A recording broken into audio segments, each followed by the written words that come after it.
Hello my friends, what you may see here is the hunt on the Russian airplanes, military aviation. For example, this is MiG-29 fighter jet that was kaboomed in Kacha, Crimea. The operation was conducted by Ukrainian military intelligence and as you may see, the plane was hit. The canopy was open, there is a ladder, which means that the airplane was in operation. I also see some sort of the missile over here. That means that this airplane was not staying there as a dead cargo. No, it was in service. So it's a very nice hit in this case by Ukrainian drone operators. And for me it's kind of interesting because Russia usually uses this airfield for their helicopters and also for BE-12 airplanes. Those are radio surveillance, anti-ship and anti-submarine aircraft, and Russia has many of those. The fighter jets are usually placed in Belbek, more to the south, around 10 kilometers. Also on territory of Simferopol airfield, Ukraine hit one of the big radars, which is used for surveillance to define the objects flying by hundreds of kilometers. It seems like not any longer. At least it was damaged. Yeah guys, in today's video we're gonna discuss Kaboom's frontline updates and political situation around Ukraine and not only. Buckle up! Let's go. I think it's important to continue with the front lines. Mirnograd and Pokrovsk direction, we have some of the changes for the last 24 hours. It was yesterday, it is today. Well, actually we have two of the updates from the Deep State military map. It was the day before yesterday, it is yesterday, and it is today. A little deviation of the front lines over here. Here it is not Ukrainian counterattack, it's just the clarification of the exact positions. And overall, I wouldn't say that there is too much changes happening. For the last 3 days, Russia put lots of the flags in Pokrovsk, and their small sabotage groups were spotted even further away to the north. But again, it happened 2-3 days ago. Ukrainian army continued to operate within the city perimeter too. And I have the information from the reliable source that the situation for Ukrainian armed forces in Mirnograd especially, it deteriorates day by day. And the Ukrainian forces in Mirnograd already report about encirclement because Russian forces captured the railway hospital and also some other place, Soplive, it called, maybe some sort of the industrial area, which is very close to very important crossroad that is used for evacuation. Our soldiers say that because Russians captured two of those points, the defense of Rivne is close to impossible. Yeah, the report says that the further holding of Rivne is pointless, so our guys from the 35th Naval Infantry Brigade withdraw to Svitle village. The further use of this road, which is the exit road, is impossible until Russians are being pushed from Sopliva village. Until then, the only logistics option remains through drones. So it's very, very late to keep our guys out there. They should have been evacuated weeks ago. And now there are two options. As they say, Ukraine should concentrate the forces into attack towards Sopliva village to unblock the route. We'll attempt to break out this encirclement. Actually, it's almost full physical encirclement already, because that's the only evacuation route possible. A proper thing to do here is to use small infiltration attempts to go further with the small attack groups. That will minimize the losses for Ukrainian armed forces, but still there will be losses. Because Russia already is presented there with infantry forces, and also they control the area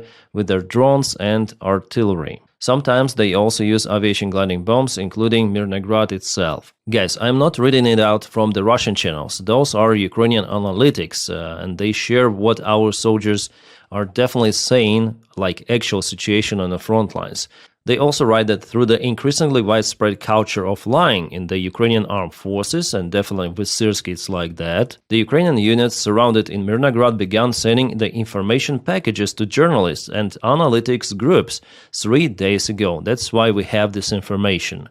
Describing the real situation and providing video evidence to confirm it. The military groups presented in Mirnograd wanted to pressure Syrsky and the general staff, forcing them to take appropriate actions. The analytic Thorkill also shares this information with the explanation, and here is the map. So 35th Brigade, 25th, and there is the presence of the Russian forces, a very small bottleneck, and it's impossible now to evacuate using this route without losses. Yeah, that's the last road that connects Mirnograd, but the presence of the Russian forces is very close to the crossroad. Here they're also very close, which means that basically Ukrainian armed forces are almost fully physically encircled. We may say already about encirclement of Ukrainian army. And what is shown here is the gray zone may not be so optimistic. I mean, deep state military map, they have lots of the gray zones, but in fact there could be different situations. We understand that Ukrainian armed forces, they're in a huge risk here. So if our guys, they're imprisoned, captured by Russians, or in the worst case, unalived, well, it's gonna demoralize Ukrainian soldiers in general and Ukrainian society. And you may understand why it happens. There was no order for our guys to leave this area. Now it's kind of late, yeah? Alright, next we go to Zaporizhia direction. Here we have plus minus news, so positive and negative. The positive news is over here. Yes, you see Russian flags in Dobropilya. This is Dobropilya of Zaporizhia Oblast. And why this is positive? Because those flags, they didn't keep up for a long time in this area. All of the Russian infiltration attempts were repelled together with Russian infantry. It was a standard Russian flag operation that was filmed just for the propaganda purposes. They sent some of the Chmobiks there. Usually those drug addict alcoholics, they go somewhere for those missions. Russia doesn't want to waste capable forces for those flag attacks. But later on in the same area you see our guys with the Ukrainian flag, so Dobropilya is still under Ukrainian control. There was an attempt for Russians to get it, but it was not successful. Good news! The presence of a Ukrainian army was spotted in entire Dobropilya, not just near to that hangar building. But Russians still moved towards Hulaypole, so it was 2 days ago and it is today. Just a little advancement over here across the road with the main forces.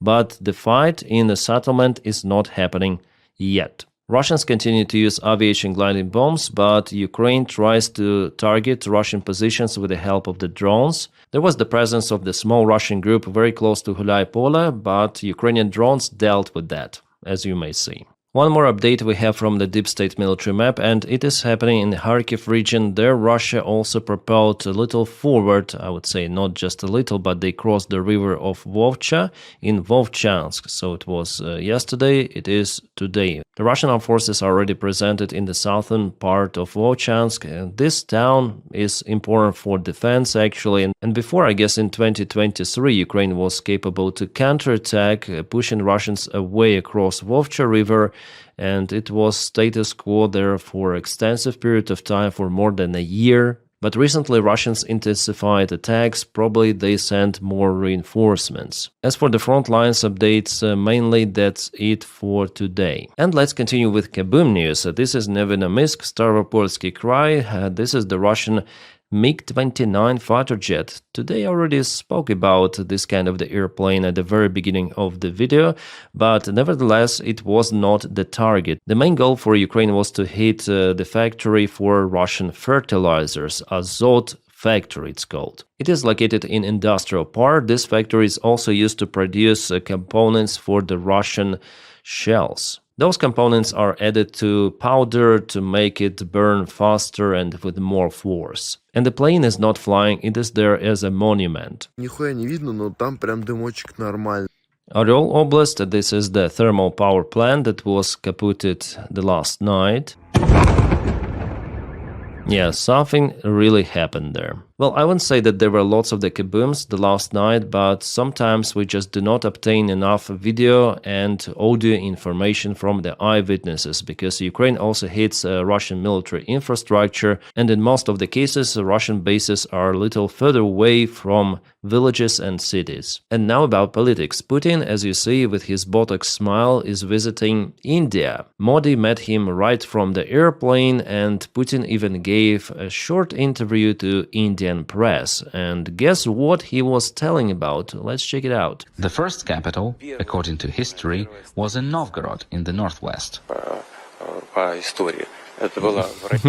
She was like, look at her emotion. Like, what are you telling, guy? What are you telling? Later, the federal status moved to the city of Veliki Novgorod. As you see, the same bullshit Putin tells in every of his interview to the world press, like he did with Tucker Carlson and so on. And that history variant is presented only in his head. He is crazy, and he started this war because of this craziness. He wants to occupy Ukraine, and not only, and he wants Russia to regain all of those lands. That's his purpose. It's not about Donbass or something. That is what Americans are now pushing Ukraine to give up, yeah? Trump and Witkoff, Kushner. They need to listen to this crazy guy. Yes, he's unhinged crazy, and he started this war because of this Russian chauvinism, cockroaches in his head and in the heads of some other Russians who vote for Putin and who support this so-called special military operation. Putin is not going to stop, and the failed peace agreement shows that. By the way, my friends, I have another channel. It's called Captain Dennis. You may check it out in the video description right below. There I tell about American politics, about general news, drama, some of the hiking, cooking videos, and today I said about the peace deal failed. What is next? Kind of the long video. Just me talking to the camera, my thoughts. So if you are interested in that kind of the content, you may subscribe, and also I stream there almost every day. All of the legacy media sources already called those negotiations a failure, like for example the Times, New York Times, Wall Street Journal, Washington Post. And they are saying what I'm telling to you for a very long time, that it is not possible to influence Putin with just limited sanctions and with just limited Ukrainian military support. Russia is encouraged. Moreover, those Witkoff peace talks, they showed that the United States is willing to cooperate with Russia directly, and they're not willing to cooperate with Europe. So Europe is betrayed. And President of France, Macron, mentioned that. He said that America betrayed Europe and Ukraine. It was a private conversation between Macron and Merz, but it leaked to the press. Now we know it. From Spiegel, I guess. Spiegel published that. Yeah, it was published by Spiegel, and Macron, Merz, European politicians, they were shocked about this deal, and they called Zelensky, telling about the possible threats coming from both Russia and the United States of America. But you know what? The United States, they have just limited influence on Ukraine and absolutely no influence on Russia. So Trump made just blah, blah, blah. That is what he continued to do. Like, for example, yesterday he was asked the question about the peace deal, where he said it went well. Witkoff said it was constructive. Witkoff believes that Putin wants peace, which is bullshit. And the same story, if I were the president, there would not be the war. It's another bullshit, another bullshit. The real thing that for the White House there is no any standard for what is good, what is bad. There are no allies, just business partners, and they want to have the partnership with Russia, which is unhinged crazy, and they don't see the real threat coming from Russia as from aggressor state, as well as from China, by the way. One more interesting article: Ukraine peace plan has only led to Putin losing his fear of Trump. 100%. Trump is played by Putin very easily. He is like this small boy. Alright, also we have kind of the interesting remark from Putin himself. He says that Russia will continue its liberation operation, like to liberate Donbass and Novorossiya. Novorossiya. It's kind of interesting, because what Russia calls Novorossiya is actually bigger than Donbass. It is presented just in a sick fantasy of Putin and those Russians who think like Putin, and there are different maps presented, like this one, for example, with Kharkivska Oblast. There is also the one without Kharkivska Oblast, without Dnipropetrovsk Oblast. But what is 100% that this imaginable Novorossiya is way bigger than Donbass. So Putin is not going to stop. His goal is to annex all of those territories, including Odessa Oblast, Nikolaevska, Dnipropetrovsk, Kharkivska, and maybe more. He wants to annex those territories, make Novorossiya as one more oblast of Russia, and the rest of the Ukraine he plans to make some sort of the slave state as Belarus, for example, with the Russian puppet government in charge. That's his goal, and he's saying about it openly. Just listen to Putin. New Zealand and Australia, and they are not in NATO. They are close NATO partners.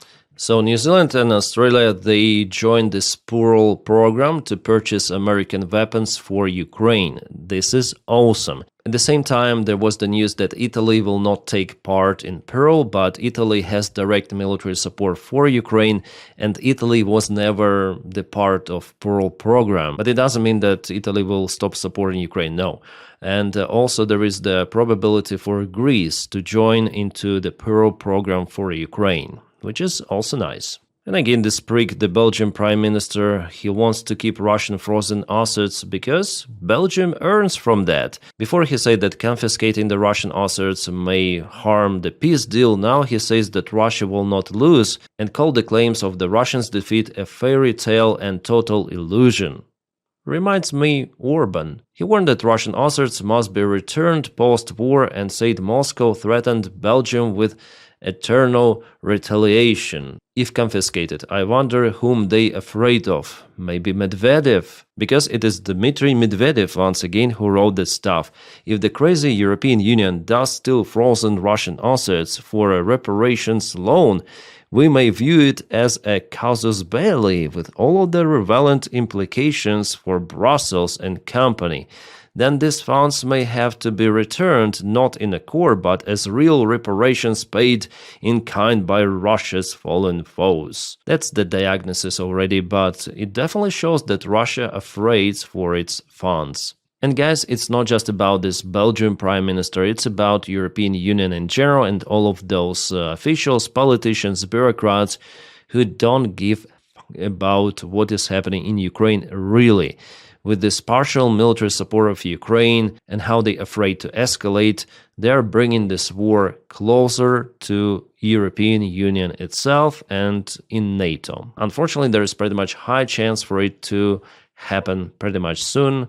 I hope I'm wrong, but it seems like it's inevitable. Then Putin sees that Europe is damn weak and America is damn stupid. Again, I don't mean people who live out there, just politicians, managers, leaders, you may call them.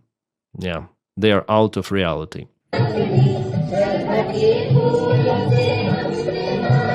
I hope this ritual reduces the lifespan. And with that, my friends, thank you so much for supporting the job that I do here on my channel daily.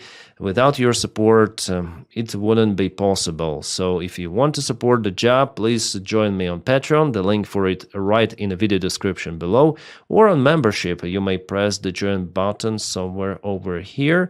And guys, support me only if you can, if you are willing, and if you have this opportunity. If not, it's okay. You may just press like to this video and also subscribe for the channel to boost the video in YouTube algorithms. That also helps me a lot. My friends, I wish you all a peaceful sky wherever you are and have a great time.